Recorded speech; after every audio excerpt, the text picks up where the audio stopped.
अस्सलाम वालेकुम। Basic accounting software का एक कंप्लीट डेमो में ये देख लेते हैं किस तरह इस्तेमाल करना है आपने। तो इस तरह की लॉगिन स्क्रीन आपको नज़र आएगी और यहाँ पे आपने अपना यूज़र नेम और पासवर्ड ऐड करना है।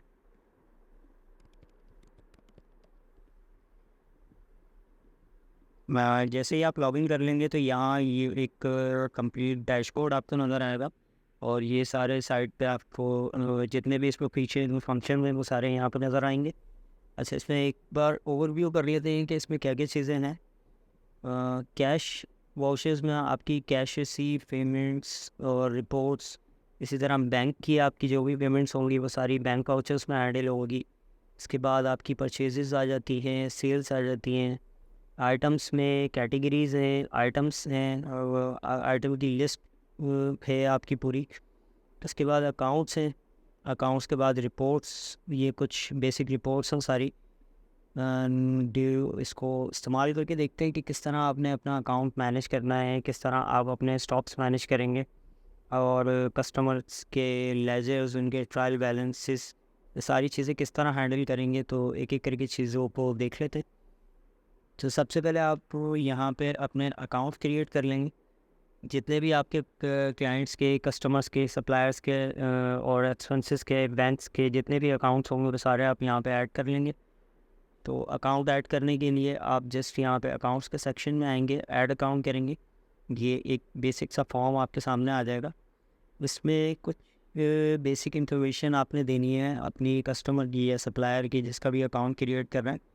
वहाँ सपोज़ मैं यहाँ पे दो अकाउंट क्रिएट कर लेता हूँ, एक कस्टमर का और एक सप्लायर का।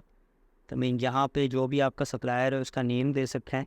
मैं यहाँ पे जस्ट एक एग्जांपल सप्लायर 1 कर देता हूँ और उनका जो भी एड्रेस है, कॉन्टैक्ट नंबर, बाकी उनका contact person, address too, website, email, GST and NTN, ये सारी इंफॉर्मेशन अगर है अवेलेबल है तो आप यहाँ पे फिल कर सकते हैं, नहीं है तो इसको ब्लैंक छोड़ दें। और यहाँ से अकाउंट टाइप आपने सेलेक्ट करना, जो अकाउंट आप बना रहे हैं वही अकाउंट टाइप आप यहाँ से सेलेक्ट करेंगे। अगर आप सप्लायर का अकाउंट बना रहे हैं तो आप यहाँ से सप्लायर सेलेक्ट करेंगे, अगर कस्टमर का अकाउंट बना रहे हैं तो कस्टमर, इसी तरह एक्सपेंसेस और बैंक। तो अभी मैं एक सप्लायर का अकाउंट बना रहा हूँ तो मैं यहाँ से सप्लायर सेलेक्ट कर लेता हूँ। और ओपनिंग बैलेंस आज की डेट में जिस दिन मैं ये सॉफ्टवेयर स्टार्ट कर रहा हूँ तो उस दिन सप्लायर को आपने उसका ओपनिंग बैलेंस जो भी होगा, यानी आपने जितने भी पैसे सप्लायर को देने होंगे आज की डेट में, तो वो लेजर यहाँ से उस बैलेंस से स्टार्ट होगा। तो जो भी बैलेंस होगा वो आप यहाँ डाल सकते हैं। सपोज़ कि मैंने सप्लायर को आज की डेट में जो है वो 10,000 पे करने हैं, यानी एक सप्लायर का 10,000 बैलेंस है आज की डेट में। तो मैं यहाँ से माइनस के साइन के साथ उसकी वैल्यू डाल दूँगा। जब भी सप्लायर की जो मैंने देने हैं पैसे वो वैल्यू मैं माइनस के साथ डालूँगा, और अगर मैंने पैसे लेने हैं तो मैं उसको सिंपल यहाँ पे वैल्यू टाइप कर दूँगा। मैं यहाँ पे -10,000 लिख देता हूँ और ये मैं ऐड कर देता हूँ। ये मेरा अकाउंट ऐड हो गया। इसी तरह मैं एक कस्टमर पे अकाउंट बना लूँगा। कस्टमर 1, उसका एड्रेस दे देते हैं, उसका फ़ोन नंबर दे देते हैं। इस तरह अकाउंट टाइप सेलेक्ट कर लेते हैं कस्टमर, और इस कस्टमर से मैंने 3,000 लेना है। सपोज आज की डेट में मैंने इस कस्टमर से 3,000 रुपये लेने हैं, यानी इसका जो डेबिट बैलेंस है मेरे पास 3,000 रुपये है। तो इसको मैं ऐड कर देता हूँ। अगर किसी का बैलेंस नहीं है तो आप यहाँ पे ज़ीरो भी छोड़ सकते हो, ज़रूरी नहीं है कि यहाँ ओपनिंग बैलेंस आपने डालना ही है। तो अगर किसी का बैलेंस नहीं है तो आप इसको यहाँ ज़ीरो करके ऐड कर सकते हैं। इसी तरह मैं जो है यहाँ पे मैंने दो अकाउंट्स क्रिएट करी, एक सप्लायर का एक कस्टमर का। यहाँ पे सप्लायर को मैंने क्रेडिट अमाउंट है तो वो 10,000 पे करने हैं, इसको 3,000 इससे लेना है। अच्छा, इसके बाद अब अपने आइटम्स, ये तो आप जितने भी आपके अकाउंट्स होंगे वो एक बार आप यहाँ पे ऐड कर लेंगे। तो ये पूरी एक लिस्ट डेटाबेस में ऐड हो जाएगी, आपके सारे सप्लायर्स, कस्टमर्स और बैंक्स। आइटम्स किस तरह हैंडल करेंगे, तो आइटम मैनेजमेंट में आके आपके पास सबसे पहले कैटेगरीज़ हैं और फिर आपके पास ऐड आइटम है और व्यू आइटम है। तो इन तीनों में क्या क्या चीज़ें हो रही है ये देख लेते हैं। आइटम कैटेगरीज इसलिए है कि आपके पास अगर एक प्रोडक्ट है जो कि डिफरेंट, या बहुत सारे प्रोडक्ट्स हैं जो कि डिफरेंट कैटेगरीज़ में फॉल करते हैं। सपोज एक आपके पास मोबाइल है, एक आपके पास लैपटॉप है, और इस तरह की डिफरेंट कैटेगरीज़ के प्रोडक्ट हैं आपके पास। तो आप उसको मल्टीपल कैटेगरीज़ में डिवाइड कर सकते हैं। अब मैं एक एग्जांपल बना देता हूँ कि आपके पास जैसे आपका एक इंक्स का बिज़नेस है, तो एक कैटेगरी बना लेता हूँ मैं ड्राई इंक, और इसका स्टेटस एक्टिव कर देता हूँ। ये जस्ट मैं एक डमी डेटा इसमें ऐड कर रहा हूँ, और एक कैटेगरी में बना लेता हूँ वो जो है वो बेस इंक, या जो भी एक कैटेगरी होगी वो यहाँ पे ऐड कर सकते हैं। उसको एक्टिव करके ऐड कर दें, जितनी भी कैटेगरीज होंगी वो सारी यहाँ पे ऐड होती रहेंगी। इसका मेन मकसद क्या है वो थोड़ी देर में, अभी जब हम स्टॉक रिपोर्ट जनरेट करेंगे उस वक्त आपको और क्लियर हो जाएगा कि ये मैं कैटेगरीज़ क्यों बना रहा हूँ। तो ये कैटेगरीज़ मैंने ऐड करी हैं जितनी भी होंगी। इसके बाद आइटम ऐड करना है मैंने। ऐड आइटम में आके यहाँ पे सबसे पहले मैंने कैटेगरी सेलेक्ट करनी है, किस कैटेगरी में ये आइटम मैं ऐड कर रहा हूँ। यहाँ पे मैं ड्राई इंक में एक आइटम ऐड करता हूँ, और आइटम का कोड जो भी होगा आपके आइटम का, आप यहाँ पे वो नंबर में भी हो सकता है, वो अल्फ़ाबेटिक भी हो सकता है। जो भी कोड है आपका आइटम का वो आप यहाँ पे आइटम का कोड ऐड कर सकते हैं। उसका नेम, और मैं यहाँ पे इसका नेम दे देता हूँ ड्राई 01, और यहाँ पे उसकी डिस्क्रिप्शन में आप उस आइटम की जो भी बेस डिस्क्रिप्शन है वो दे सकते हैं। सपोज़ कि मैं इसको 1 kg का बैग है, ये 1 kg का बैग है। ये जो आइटम है ये 1 kg का बैग होता है, तो जो भी इसकी डिस्क्रिप्शन है वो मैंने यहाँ पे ऐड कर दी। अच्छा, ये मैं परचेज़ किस रेट पे करता हूँ, या इसका एक परचेजिंग और सेलिंग रेट हम यहाँ पर ऐड कर देंगे बाय डिफ़ॉल्ट। सपोज़ मैं ये 1000 रुपये में परचेज़ करता हूँ और 1200 रुपये में इसको सेल किया जाता है, और आज की डेट में मेरे पास ओपनिंग स्टॉक इस आइटम का क्या है। तो अगर ओपनिंग स्टॉक है तो यहाँ पे डाल सकते हैं, नहीं है तो इसको हम ज़ीरो कर सकते हैं। ज़ीरो करके मैं ये ऐड कर देता हूँ, ये नीचे लिस्ट में ऐड हो गया। इसी तरह मैं ड्राई इंक में एक आइटम और ऐड कर देता, ड्राई 02, इसको नेम में दे देते हैं, यहाँ पे इसका कोई कोड दे देते हैं, और ये जो है वो 2 kg का बैग, या जो भी इसकी डिस्क्रिप्शन है वो आप यहाँ डाल सकते हैं। तो ये 3000 का परचेज़ होता है और ये 5000 का सेल होता है, और अपनी स्टॉक इसका मेरे पास कुछ भी नहीं है, मैं ज़ीरो कर देता हूँ ऐड। इसी तरह मैं एक बेस इंक में एक आइटम ऐड कर देता हूँ, और उसका मैं कोड डाल दिया मैंने आइटम का, वो V03 मैंने एक इसको नाम दे दिया। और ये मेरे पास 5 kg का ड्रम है, तो ये 5 लीटर का ड्रम है। ये जो भी इसकी डिस्क्रिप्शन आपके आइटम की होगी वो आप यहाँ ऐड करेंगे। ये मैं 7000 का परचेज़ कर रहा हूँ और 9000 का सेल कर रहा हूँ, और ओपनिंग स्टॉक इसका मेरे पास ज़ीरो है, तो ये मैं ऐड कर देता हूँ। इसी तरह मैंने 3 आइटम्स यहाँ पे ऐड कर दिए हैं, जो कि 2 आइटम्स मैंने ड्राई इंक कैटेगरी में ऐड किए हैं, और एक आइटम मैंने बेस इंक कैटेगरी में ऐड किया। तो ये सारे ऐड रिकॉर्ड करूँगा। ये सारे आइटम एक साथ जो है हमारी आइटम लिस्ट में ऐड हो जाएंगे। आइटम लिस्ट आगे चेक करेंगे तो ये सारी डिटेल्स के साथ हमारे पास यहाँ पे ऐड हो चुके। इनको हम यहाँ से एडिट भी कर सकते हैं, डिलीट भी कर सकते हैं, ये पोर्ट्स को लिख के। अच्छा, अब हमने अकाउंट्स बना लिए, आइटम्स हमने कैटेगरीज ऐड कर लिए, आइटम ऐड कर लिए। अब ये आइटम हम सेल और परचेज़ किस तरह करेंगे।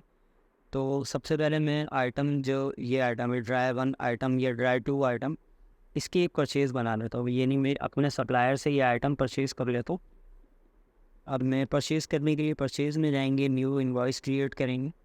न्यू इनवॉइस में ये अकाउंट इन्फॉर्मेशन देंगे हम, जो भी आपकी परचेज इनवॉइस की एक आईडी या रेफरल कुछ होगा, रेफरेंस नंबर या रेफरेंस कुछ, जो भी आपकी परचेज़ इनवॉइस में होगा या परचेज़ ऑर्डर में होगा वो आप यहाँ डाल सकते हैं। इसके बाद आप यहाँ से अपना अकाउंट सेलेक्ट कर सकते हैं, किस अकाउंट से आप परचेज़ कर रहे हैं, यानी किस सप्लायर से परचेज़ कर रहे हैं। मेरे पास अभी 2 ही अकाउंट है तो यहाँ 2 शो हो रहा है। मैं सप्लायर 1 से परचेज़ कर रहा हूँ, और ये ड्राई 1 वाला आइटम जैसे ही मैंने इसको सेलेक्ट किया, देखें जो मैंने वहाँ पे परचेजिंग रेट डाला हुआ था वो उठ के यहाँ पे आ गया ऑटोमेटिकली। उसने यहाँ से उठा लिया। मैं यहाँ से इस आइटम को सेलेक्ट करूँगा तो ये इसके रेट उठा लेगा, यहाँ से सेलेक्ट करूँगा तो ये उसके रेट आइटम की। मैं ये ड्राइवन वाला आइटम 100 पीस जो है वो परचेज़ कर लेता हूँ, 100 क्वान्टिटी इसकी, और इस रेट पर मैं परचेज़ कर रहा हूँ। ऐड करूँगा, ये नीचे लिस्ट में ऐड होते रहेंगे जितने भी आइटम्स मैं इस सप्लायर से परचेज़ कर रहा हूँ इस इनवॉइस में। इसी तरह मैं ड्राई टू आइटम परचेज़ कर रहा हूँ 3000 या 300 इसी तरह मैं ये एक आइटम है इसको परचेज़ कर रहा है 200 की क्वान्टिटी मैंने परचेज़ की। तो ये टोटल जितने भी आइटम्स आप एक इनवॉइस में परचेज़ करेंगे वो सारे इस तरह ऐड करते रहेंगे। ऐड करने के बाद आप यहाँ पे ऐड रिकॉर्ड करें तो ये आपकी इनवॉइस क्रिएट हो गई है, परचेज़ इनवॉइस। ऐसे इनवॉइस देखने के लिए आप रिपोर्ट्स में आ जाएंगे, तो जितनी भी आपकी परचेजेस बनी हुई होंगी वो सारी यहाँ पे आपको नज़र आ रही होंगी। टोटल अमाउंट की मैंने 24 लाख की एक परचेज़ की है सप्लायर वन से, और यहाँ से मैं इसको वही same delete edit and current कर सकता। अब मैं इसका इनवॉइस का प्रिंट करूँगा तो ये डायरेक्टली आपके पास प्रिंट हो जाएगी। आप इसको PDF में भी सेव कर सकते हैं या डायरेक्टली अपने प्रिंटर से प्रिंट कर सकते हैं इस फॉर्मेट में। पूरी फॉर्मेटेड इनवॉइस है आपकी गुड्स के description, quantity, date and amount, और फिर देन लास्ट में टोटल क्वांटिटी और टोटल इनवॉइस की अमाउंट आपने किस सप्लायर से ली है और उसका एड्रेस क्या है, फ़ोन नंबर क्या है, जो भी आपने उस सप्लायर के अकाउंट में डेटा डाला हुआ होगा वो सारा यहाँ पे उस हिसाब से और एक फॉर्मेटेड इनवॉइस आपकी बन जाएगी। इसको बंद कर देता हूँ। अच्छा, मैंने अब इनवॉइस बना ली है, परचेज़ कर लिया, तो ये जो स्टॉक है वो मेरे स्टॉक में ऐड हो गया होगा। तो इसकी स्टॉक रिपोर्ट देखने के लिए हम रिपोर्ट्स में आएंगे, आइटम स्टॉक्स में आएंगे, और अगर हमें सिंगल इंडिविजुअली आइटम की रिपोर्ट देखनी है कि मैंने सिर्फ इस आइटम की रिपोर्ट देखनी है कि ये आइटम मैंने कितनी बार परचेज़ किया है, कितनी बार किस किस को सेल किया है, तो सिर्फ एक आइटम सेलेक्ट किया, फिल्टर रिकॉर्ड करेंगे तो यहाँ पे उसका एक पूरा स्टेटमेंट बन जाएगा कि ये इसका ओपनिंग बैलेंस क्या था आपके पास, आपने किस सप्लायर से कितना स्टॉक आपके पास इन हुआ, कितना स्टॉक आउट हुआ, और अभी करंट बैलेंस आपका क्या है। और इसी तरह अगर मुझे पूरी कैटेगरी का स्टॉक चेक करना है तो वो मैं स्टॉक रिपोर्ट में आऊँगा और यहाँ से मैं जस्ट कैटेगरी सेलेक्ट करूँगा, फिल्टर रिकॉर्ड, उस कैटेगरी में जितने भी आइटम्स होंगे उन सब का जो डेटा है वो यहाँ आ जाएगा कि ये एक ड्राई वन आइटम था, उसका ओपनिंग स्टॉक 0 है, टोटल परचेज इतना हुआ, बैलेंस ये है, सेल इतना हुआ और ये बैलेंस है। तो इसी तरह हम अब ये जो आइटम हमने परचेज़ किया है ये एक कस्टमर को हम सेल कर देते हैं। सेल करने के लिए सेल इनवॉइस बनाएंगे हम, सेल्स में आके न्यू इनवॉइस क्रिएट करेंगे, सेम एज इट इज़ जिस तरह हमने परचेज़ किया था इसी तरह हम उसको सेल करेंगे। हम एक रेफरेंस नंबर डालेंगे और यहाँ से अकाउंट सेलेक्ट कर लेंगे, किस अकाउंट को सेल कर रहे हैं या किस कस्टमर को सेल करना है उसका अकाउंट सेलेक्ट करना है। यहाँ से आइटम सेलेक्ट करना है, कौन सा आइटम कितनी क्वांटिटी में सेल कर रहे हैं। मैं ये आइटम सेल कर रहा हूँ 120 पीसेस, और जो मैंने सेल रेट वहाँ पे आइटम में डाला हुआ था वो यहाँ आ गया। मैं इस पर यहाँ से अपडेट भी कर सकता हूँ, ज़रूरी नहीं है कि मैंने एक बार वहाँ डाल दिया तो उसी रेट पे ये होगा, ये जो है अपडेट हो सकता है। यहाँ से मैंने आइटम ये सेलेक्ट किया, 120 पीसेस मैंने इसके क्वांटिटी सेल की है और मैं इसको 1200 नहीं, मैं इसको 1250 को सेल करना चाह रहा हूँ। तो मैंने यहाँ से इसकी क्वांटिटी भी और रेट जो है वो अपडेट कर दी, यहाँ से मैंने इसको ऐड किया। देन आइटम 2 हम सेल कर रहे हैं 50 पीस क्वांटिटी, और ये मैं 5000 में नहीं, ये मैं सेल करना चाह रहा हूँ 4500 में, तो मैं इसको भी यहाँ से अपडेट कर सकता हूँ। तो ये सारी चीज़ें आइटम्स ऐड करने के बाद आप यहाँ से ऐड रिकॉर्ड करेंगे, आपकी इनवॉइस क्रिएट हो जाएगी। रिपोर्ट्स में जाके आप इनवॉइस को देख सकते हैं और इसका प्रिंट निकाल सकते हो। तो जैसे मैंने प्रिंट पे क्लिक किया तो ये मेरी एक इनवॉइस प्रिंट हो गई, सेल इनवॉइस, कितनी क्वांटिटी थी, क्या अमाउंट, कौन कौन से आइटम्स थे, तो उसके अकॉर्डिंग ये इस तरीके से बन जाएंगी। अच्छा, अब हमें कस्टमर्स का और सप्लायर्स का जो है वो लेजर देखना है कि एक सप्लायर से मैंने परचेज़ किया तो उसको मैंने कितने पैसे देने, और एक कस्टमर को सेल किया तो उससे मैंने कितने पैसे लेने हैं। तो इस रिपोर्ट के लिए हम दोबारा रिपोर्ट्स में आएंगे, जनरल लेजर में। जनरल लेजर में आके मैं सबसे पहले ओपनिंग डेट और क्लोजिंग डेट सेलेक्ट कर लूँगा। यहाँ पे बाय डिफ़ॉल्ट सेट हुई हुई कि 1/8 से लेके 15/8 तक जो है मैंने इस सप्लायर का लेजर देखना है। यहाँ से मैंने जस्ट अकाउंट सेलेक्ट करना है, फिल्टर रिकॉर्ड, और ये उसका एक लेजर आ जाएगा। ओपनिंग बैलेंस कितना था, क्रेडिट बैलेंस था सप्लायर का 10,000, और मैंने एक परचेज़ की यानी 24 लाख रुपए की मैंने से परचेज़ की, तो 24,10,000 रुपये इनका क्रेडिट बैलेंस है, मैंने इनको पे करना है। इसी तरह मैं कस्टमर का लेजर देखना चाह रहा हूँ, तो मैंने जस्ट यहाँ से कस्टमर का अकाउंट सेलेक्ट करना है और फिल्टर करना है, तो कस्टमर का लेजर मेरे सामने आ जाएगा। इस कस्टमर से मैंने 3,000 लेने थे, 3,75,000 की मैंने इसकी एक इन्वॉइस बनाई है, सेल इन्वॉइस, और 378 जो है अब मैंने इससे लेने हैं। अब 3,78,000 में से सपोज़ इस कस्टमर ने आपको 78,000 पेमेंट कर दी आज की डेट में, तो आप वो पेमेंट किस तरह रिसीव करेंगे आप सॉफ्टवेयर में?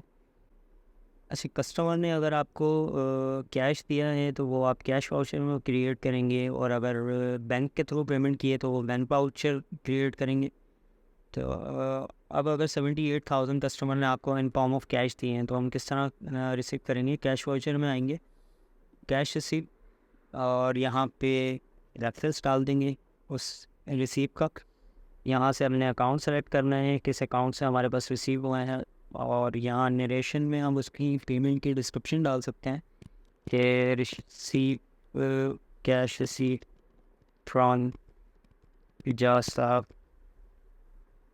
तो जो भी इसकी डिस्क्रिप्शन है वो डाल सकते हैं। और यहाँ पे 78,000 amount and add record cash receive voucher आपका क्रिएट हो गया है। रिपोर्ट में आके आप इसको आंसर प्रिंट कर सकता है। तो ये पूरी डिटेल के साथ कि ये वाउचर नंबर था, ये कस्टमर उन्होंने इतने अमाउंट आपको दिए, और ये आप अगर स्लिप निकाल के सिग्नेचर लेना चाहें तो वो आप ये स्लिप प्रिंट करके उनसे रिसीविंग हो सकता। दैन इसी तरह अगर बैंक के थ्रू पेमेंट आई है तो आप बैंक रिसीव वाउचर क्रिएट करेंगे। अभी हम एक लेजर चेक कर लेते हैं अपने कस्टमर का दोबारा। जनरल लेजर में आके हम कस्टमर सेलेक्ट करेंगे, फिल्टर रिकॉर्ड, एंड यहाँ पे 378 बैलेंस था कस्टमर का, 78 हमारे पास रिसीव होगा, तो 3 लाख रुपये कस्टमर का बैलेंस रह गया। इस तरीके से कस्टमर्स का लेजर भी मेंटेन होंगे और सप्लायर्स के लेजर्स भी मेंटेन होंगे। सप्लायर को आपने 24,10,000 रुपये पे करने हैं, मैं सप्लायर को 24 लाख रुपये पे कर देता हूँ। अभी हमने रिसीव किए थे, अब मैं बैंक के थ्रू पे कर देता हूँ कि आपने एक बैंक की ऑनलाइन जो है 24 लाख रुपये की ऑनलाइन अपना सप्लायर को पे कर, तो बैंक पेमेंट में आ जाते हैं। यहाँ पे सेम रेफरेंस नंबर डालेंगे, सप्लायर सेलेक्ट कर लीजिए। अब आप चेक के थ्रू कर रहे हैं, ऑनलाइन के थ्रू कर रहे हैं, तो उसका एक जो आईडी होती है चेक नंबर या ट्रांजैक्शन आईडी, तो वो आप यहाँ डाल सकते हैं पेमेंट की। तो यहाँ मैं एक ट्रांजैक्शन आईडी डाल देता हूँ, किस बैंक से आपने पेमेंट की है, आपने अस्करी बैंक से पेमेंट की है, और यहाँ पे आप डिस्क्रिप्शन लिख सकते हैं online payment transfer from Askari. जो भी एक की पेमेंट की डिस्क्रिप्शन होगी वो आप यहाँ लिख सकते हैं, और यहाँ पे मैं अमाउंट डालूँगा तो 2,24,400,000 ये मैंने ऐड किया। रिपोर्ट्स में आके मैं ये वाउचर सेट कर सकता हूँ, यहाँ से प्रिंट कर सकता हूँ कि ये मेरे पास बैंक पेमेंट वाउचर। तो सप्लायर 1 को मैंने 2,40,000 जो है वो पेमेंट पे कर दी है। ये चेक नंबर है, डेट उसकी किस बैंक में जो है वो किस बैंक से आपने ट्रांसफ़र किया है, वो सारी डिटेल के साथ एक वाउचर क्रिएट हो गया। अच्छा, अब हम दोबारा से लेजर चेक कर लेते हैं। जनरल लेजर में जाके हम सप्लायर का लेजर चेक कर लेता। तो सप्लायर को हमने ये अमाउंट पे करनी थी, 24 लाख हमने पे कर दी, और 10,000 उसका क्रेडिट बैलेंस बच गया। इसी तरह अब मैंने जो है अपने सारे सप्लायर्स, ये सारे कस्टमर्स का बैलेंस देखना है एक साथ। यहाँ तो मैं एक एक अकाउंट के चेक कर रहा हूँ, अगर मैंने एक साथ देखना है तो मैं ट्रायल बैलेंस रिपोर्ट में आऊँगा, और यहाँ से मैं सेलेक्ट कर लूँगा अपने ऑल कस्टमर्स। तो मेरे पास जितने भी कस्टमर्स के अकाउंट होंगे उन सब के बैलेंसेस मेरे पास कुछ इस तरह शो होगा। ओपनिंग बैलेंस उनका, टोटल डेबिट क्रेडिट एंड उनके क्लोजिंग बैलेंस जो आपने लेने होंगे उनसे। इसी तरह आपने जो सप्लायर्स के चेक करने हैं तो आपके सारे सप्लायर्स यहाँ पे आ जाएंगे। इसी तरह आपने अपना बैंक चेक कर सकते हैं और अपने एक्सपेंसेस को भी देख सकते हैं। अच्छा, इसके बाद जो है इसी तरह हमारी स्टॉक रिपोर्ट जनरेट हो रही है। अगर मुझे किसी एक आइटम का स्टॉक देखना है तो मैं यहाँ से एक आइटम को सेलेक्ट करूँगा, रिकॉर्ड फिल्टर करूँगा, और यहाँ पे मुझे उसका स्टेटमेंट नज़र आ जाएगा। इसी तरह मैंने पूरे जितने भी मेरे पास एक कैटेगरी में जितने भी आइटम्स हैं उन सब की रिपोर्ट देखनी है तो मैं जस्ट स्टॉक रिपोर्ट में आके इस कैटेगरी को सेलेक्ट करूँगा और यहाँ से फिल्टर करूँगा तो मेरे पास जितने भी आइटम्स उस कैटेगरी में होंगे उन सब की रिपोर्ट क्रिएट होगी। तो एक छोटा सा डेमो था, आई होप आपको सारी चीज़ें अच्छी तरीके से क्लियर हो गई होंगी और जब आप इसको यूज़ करेंगे तो वो चीज़ें इंशाल्लाह क्लियर हो जाएंगी। तो यहाँ पे इसको डेमो को एंड करते हैं। अच्छा एक चीज़ और कि यहाँ पे डैशबोर्ड में आके अगर आप देखें तो यहाँ आपके पास कुछ फिगर्स आपको नज़र आ रही हो। टुडे सेल्स आपने आज की डेट में जितना भी सेल किया होगा और इस महीने में आपने कितना सेल किया है वो सारी रिपोर्ट यहाँ पे आपको नज़र आ रही है। और इसी तरह परचेज़ की कि आपने आज की डेट में कितने की परचेज़ की और इस मंथ कितने की परचेज़ की, इसी तरह यहाँ पे वो शो होता रहेगा। यही डेटा जो है वो ग्राफ में भी शो हो जाएगा नीचे सारा। और तो बस इसको यहाँ पे एंड करते हैं। बाकी और कोई क्यूरी अगर आपकी हो तो वो आप रब्ता कर सकते हैं, फिर आपको क्लियर कर दिया जाएगा। ओके, थैंक यू, अल्लाह हाफ़िज़।